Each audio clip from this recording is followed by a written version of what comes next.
Ukraine యుద్ధం ముగింపు వ్యవహారంలో రష్యా వైఖరిపై అమెరికా అధ్యక్షుడు డొనాల్డ్ ట్రంప్ మరోసారి ఫైర్ అయ్యారు. యుద్ధం ముగింపుపై 50 రోజుల్లోపు ఓ ఒప్పందానికి రాని పక్షంలో పెద్ద ఎత్తున సుంకాలతో శిక్షిస్తానని హెచ్చరించారు. ఓవల్ ఆఫీసులో నాటో సెక్రటరీ జనరల్ మార్క్ రుట్టేతో సమావేశమైన సందర్భంగా ట్రంప్ ఈ మేరకు ప్రకటన చేశారు. తాను చాలా విషయాలకు వాణిజ్య అస్త్రాన్ని ప్రయోగిస్తానని చెబుతూ యుద్ధాలను పరిష్కరించడంలో ఇది చక్కగా పనిచేస్తుందని వ్యాఖ్యానించారు. అయితే మాస్కోపై సుంకాలను ఏ విధంగా విధించాలో అమలు చేస్తారనే దానిపై మాత్రం ఆయన స్పష్టత ఇవ్వలేదు.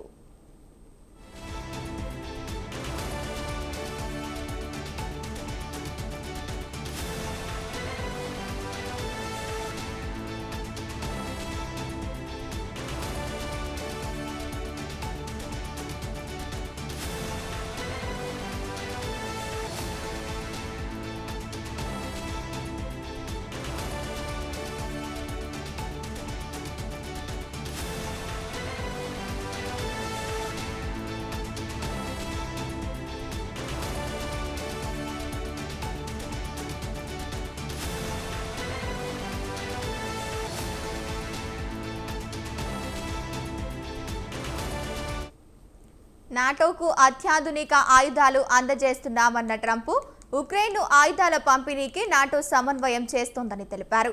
మరోవైపు ఉక్రెయిన్ రష్యాకు ట్రంప్ ప్రత్యేక ప్రతినిధి విశ్రాంత లెఫ్టినెంట్ జనరల్ కెంత్ కెలాంగ్ సోమవారం ఉక్రెయిన్ అధ్యక్షుడు జెలెన్స్కీతో భేటీ అయ్యారు. ఆయుధాల కొనుగోలు, రష్యాపై ఆంక్షలు తదితర అంశాల్లో తమ చర్చలు సానుకూలంగా సాగినట్లు జెలెన్స్కీ ప్రకటించారు.